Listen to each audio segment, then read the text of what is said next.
ایک بار کی بات ہے کہ غوث پاک عراق کے ایک علاقے میں اسلام کی دعوت دینے کے لیے تشریف لے گئے۔ یہ ایک ایسی بستی تھی جہاں سبھی لوگ عیسائی مذہب کے تھے اور اسلام سے بہت دور تھے۔ اسی بستی میں ایک عیسائی لڑکی بھی رہتی تھی۔ اس کا پریوار بہت بڑا اور رسوخ دار تھا، لیکن اس لڑکی کو غوث پاک سے روحانی محبت ہو گئی تھی۔ وہ چھپ چھپ کر ان کے بیان سنا کرتی تھی اور دل سے انہیں اپنا پیر اور مرشد مان چکی تھی۔ حالانکہ اس نے اب تک اسلام قبول نہیں کیا تھا، لیکن اس کے دل میں ایک پاکیزہ لگاؤ تھا۔ جب اس کی شادی کا وقت آیا تو اس نے اپنے والد سے کہا، اگر آپ برا نہ مانیں تو کیا میں اپنی شادی میں غوث پاک کو دعا کے لیے بلا سکتی ہوں؟ باپ ناراض ہو گیا اور غصے میں بولا، تم نہیں سمجھتی، وہ مسلمان ہے، تم ان سے محبت کرتی ہو؟ لڑکی نے جواب دیا، یہ محبت روحانی ہے، جیسے ایک بیٹی اپنے باپ سے کرتی ہے۔ میں بس اتنا چاہتی ہوں کہ وہ میری شادی کے لیے دعا دیں۔ شادی ایک عیسائی لڑکے سے ہو رہی تھی جسے وہ پسند کرتی تھی۔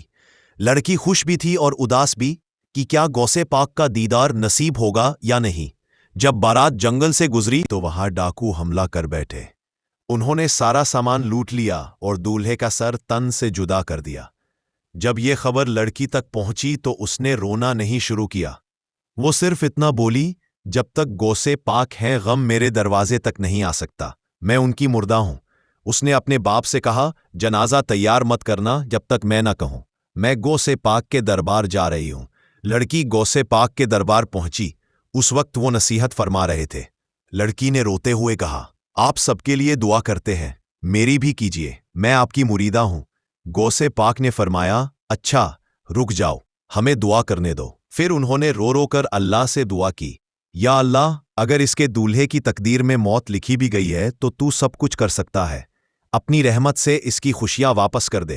اس کے بعد غوث پاک اس لاش کے پاس گئے جہاں دولہا پڑا تھا اور فرمایا، اللہ کے حکم سے زندہ ہو جا۔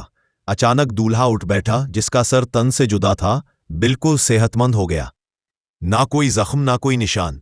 لڑکی خوشی سے رو پڑی اور بولی، دیکھا میرا یقین جیت گیا، میرا یقین اللہ پر تھا۔ یہ دیکھ کر سب لوگ حیران رہ گئے۔ لڑکی کا باپ آگے آیا اور بولا، یہ شادی ضرور ہوگی، لیکن اس سے پہلے ہم سب اسلام قبول کرتے ہیں۔